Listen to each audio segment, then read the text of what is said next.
Live stream shopping என்னன்னு தெரியுமா? Conversational selling என்னன்னு தெரியுமா? இன்னைக்கு கரண்டா இ-காமர்ஸ்ல ஏஐ வச்சு என்னெல்லாம் ட்ரெண்ட் ஆயிட்டு இருக்குன்னு உங்களுக்கு தெரியுமா?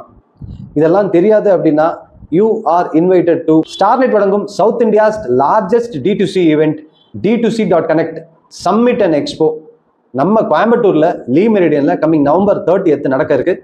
இன்னைக்கு தேதிக்கு global e-commerce is valued at $5.14 trillion. இது வருஷம் 10% வளர்ச்சியில் coming 2028ல the global e-commerce is valued at $8 trillion. இதை பத்தி இன்ஃபார்ம் பண்றதுக்கும் இதை பத்தி எக்ஸ்பிளைன் பண்றதுக்கும் நிறைய ஸ்பீக்கர்ஸ் வராங்க, D2C எக்ஸ்பர்ட்ஸ் வராங்க, அண்ட் அதே மாதிரி இன்வெஸ்டர்ஸ் வராங்க. You can meet them all in live in person on D2C connect. D2C பிராண்டா இருக்கீங்க, ஆர் D2C ஆஸ்பரண்டா இருக்கீங்க, ஆர் D2C பத்தி தெரிஞ்சுக்கணும்னு ஆசைப்படுறீங்க அப்படின்னா இந்த ஈவெண்ட்டை தயவு செய்து மிஸ் பண்ணிடாதீங்க. இந்த ஈவெண்ட்டுக்கு நான் வரேன், அப்போ நீங்க